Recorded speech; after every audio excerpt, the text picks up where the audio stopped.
we're trying to cut a cake. We have N people and one cake, and each person says what they like. And by the way, I have two published papers on cake cutting, and I attended a couple conferences in Germany in which the entire conference was about cake cutting. So there's lots of material here. It's not just about cakes. It's anytime you have a resource and your goal is to divide the cake, divide the resources among people so that they're happy. Maybe a divorce or whatever, right? So it comes up. Anyway, so this is our first guy, and he really likes this red stuff on the side and the middle section. So we're going to have a plot. See, the width of the plot is the width of the cake. We think of the cake as being a line, and then you take any little slice of the cake, and we say, if the whole cake is worth 1, how much does he value that little piece of the cake? And it will be the area under the equivalent piece of this curve. So you can see this red stuff, whatever it is, he likes it more, and he likes this middle stuff more, right? So that's what I said. The area under the cake, under this personal curve, says how much he values each piece, and the area under the entire curve is 1 because it's all percentage of the entire cake, right? So here's a second person, and he hates this middle piece, and he's not so keen on the red stuff, right? So he has a different curve. And what's our post condition? Our post condition, and remember, we have N of these people, each gives us their preferences. And our goal is to partition the cake so that each person, each of the N people get some of the cake, and that person, that she herself, according to her curve, values it 1 over N, right? So for example, the blue guy, we could give him just a little bit of the red, right? Because he likes red a lot. And so the area of that under the curve is 1 over N. So at least 1 over N. So he personally likes the piece he's given at least 1 over N. Now, the orange guy hates the middle piece, right? So why we would ever give him the middle piece is beyond me. But we could, and if he gets the middle piece, then he needs a lot more of it, right? See, it's he has a lot of width of the cake because he doesn't like it very much. He will still be happy because the area under the curve is 1 over N. Everybody understand what the problem is? Just a quick question. So basically, instead of conventional triangular cake cutting from the top, we're doing cake cutting in a rectangular way from the sides. Yeah, we're thinking if the resource is a line that gets partitioned up. We're not really thinking about the actual cylindrical circle, like a cake, just like rectangular cake and slicing that. It's the same thing. Yeah, we're just drawing it out into a line and giving people slices. Okay. We could do it a 2-dimensional cake or a 3-dimensional cake, or so one big split in resource allocation is like some things, like the dog and the children, you can't cut them in half, right? So you either get all of it or none of it. And then the problem of how to partition fairly quickly becomes NP complete. If you remember what that means, is that there's no known algorithm for it when But here, this resource is can be partitioned any way. You can think about it as a moving knife. You can move a knife along and decide where to cut it. Right? So that makes the problem much easier. Right? Does that make sense? For the first person, I like the red stuff on the left the most. Shouldn't be on the right the most, regarding on the curve. Oh, you are right. Never expect me to get my left and right straightforward, right? One thing I know, I'm like Pooh Bear. When I figure out which one is my right, then I know the other one's the left. Yeah, I guess that fixes it, right? Good. I wiggle my hand and it tells me which one's the right. All right. So that's what everybody get what the problem is. All right. So now here is we did this already, right? So we need a loop invariant, and the loop invariant is just as you kind of expect, that some of the people have been given some of the cake, and each of the people who's been given cake is happy with the piece that they've been given. And then there's the rest of the cake and the rest of the people, right? So there's I people left. And so the remaining cake has to be divided among I people. And so our loop invariant is going to be that each of the remaining I people, how much do they evaluate? Each of them has their own personal evaluation, and each of them is going to evaluate the remaining cake at least I over n. And why I over n? Well, it's because they're I people, and we're going to cut it into we're going to partition it into I pieces, and each one needs 1 over n, right? So I over n divided by I is 1 over n. Also, you can think, how do we start this loop invariant? We start it when I is n, right? There are n people left, and so the cake remaining is n over n, which is 1.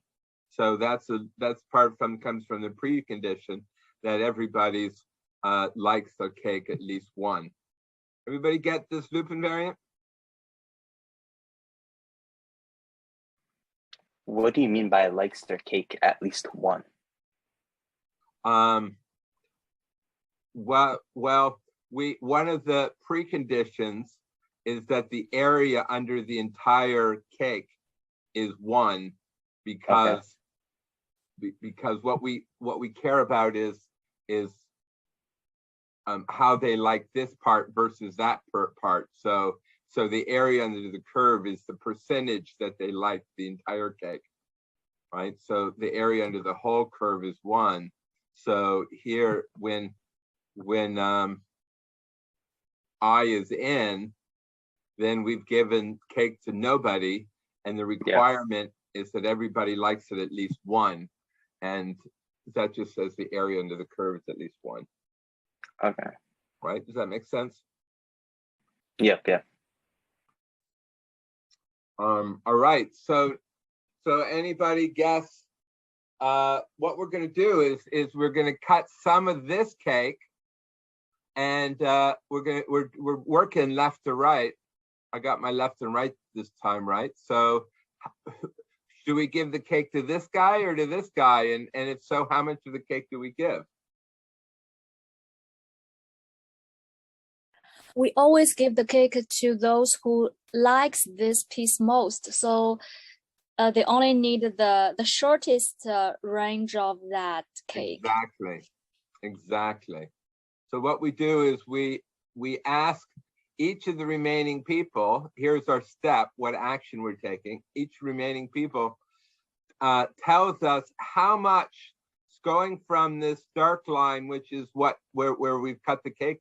They move their knife until to the point where they would be happy with that piece, right? So this blue person likes this cake. So you see the area under this part is 1/n. If you gave them this piece, the blue guy would be happy.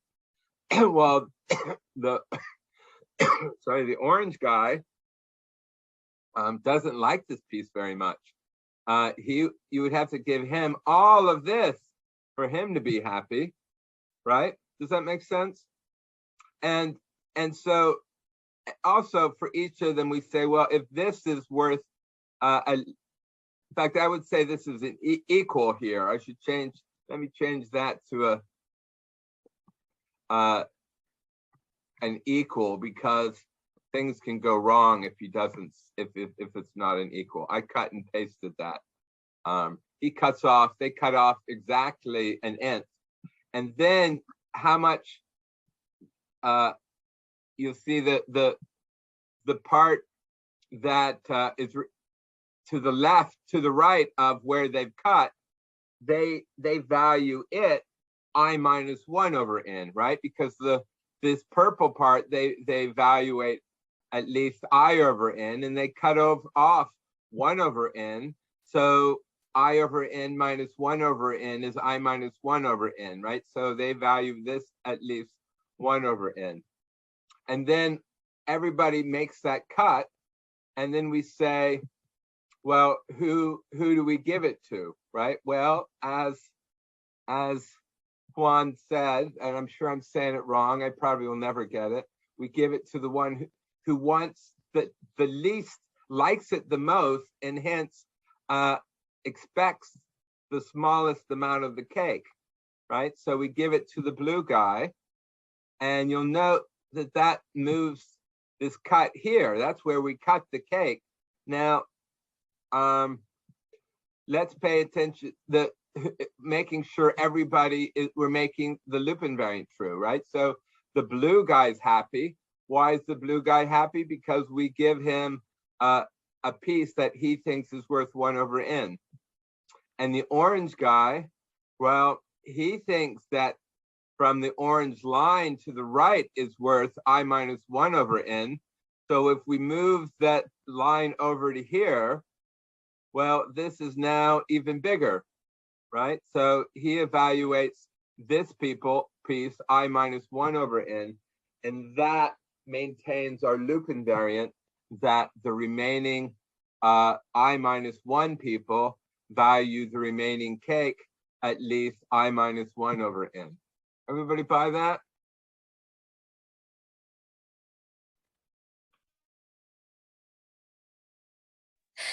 Do you know why your question statement is so confusing? Why? So at first, when I read the question, I'm wondering why. At first, I think it's just a plain cheesecake, no decoration on it. So I'm just wondering why, since each part of the cake is exactly the same, then some people would need more, some people would need less. Right. And I don't understand that until I see this picture. While you have so many decorations here and there, then that may make this cake each piece different. Right, I must admit, I wrote that probably 15 years ago, and I haven't looked at it since. Certainly when I do it on the blackboard, I always say, oh, well, here's the strawberry, and here's some icing, and here's the person's name that says happy birthday. So yeah.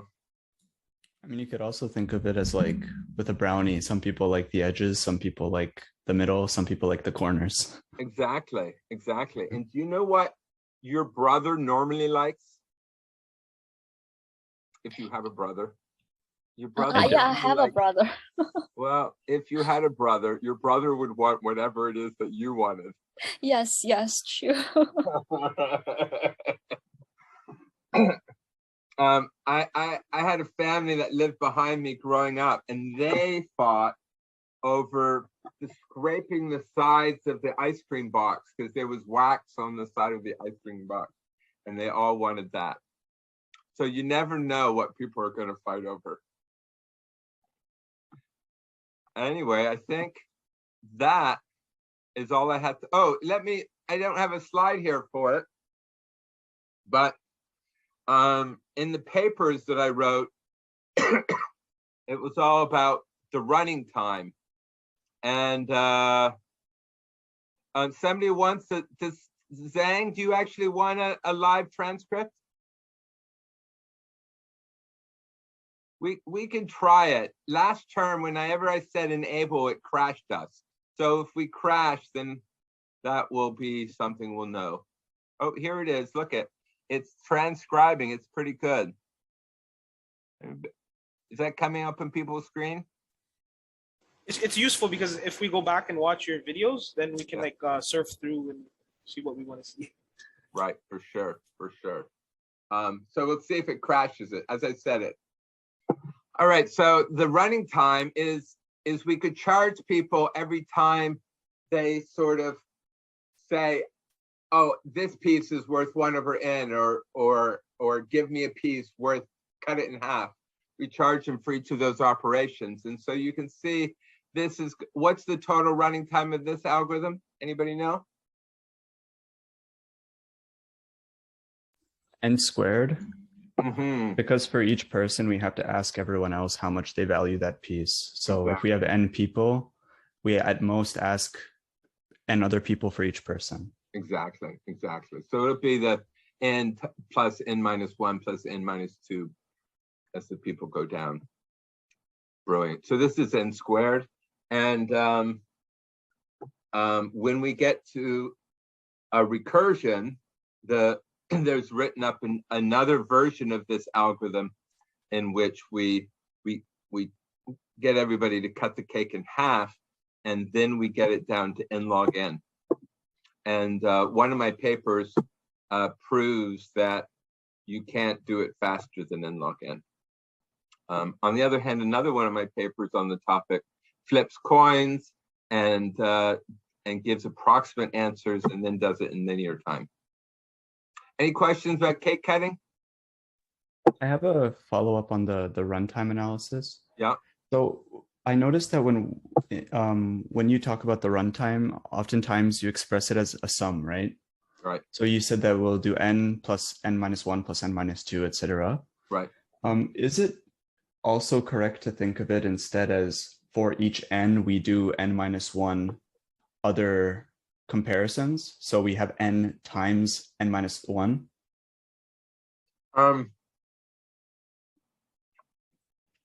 Certainly, yeah, but it's not, it's what you're saying is more or less true. It's effectively true, but it's not completely true, right? Because you'll see down here, it says the remaining people have to cut off 1/n. So when there are I people remaining, it does take I people are doing it. So the actual reality is n plus n minus 1 plus n minus 2 all the way down to 1. I right? guess the reason it makes sense is because for the first person, we have to do n times n minus 1, which is n squared minus n, which is an upper bound, right? It's not for the as precise. First person, you only do n. Sorry, people, for the last person. I mean, the last person, you don't do any work. He just takes it. wait, sorry. So the first person, we ask n people, right? Yeah. So n times n, right? No, but he's only one guy. When you take the very first piece, you ask n people. On the second piece, you ask n minus 1 people. And- On the third piece, Yeah, right? right. Okay, so it does make more sense that way, actually. Okay. I mean, then you should know that the sum of something that's decreasing like that, where all the terms are more or less, half the terms or at least half the amount, then you can sum it up by saying, well, it's the number of terms times the biggest term, right? It's within a constant. Number of terms is n, the biggest term is n, so that's n squared, and so it's going to be big O of n squared.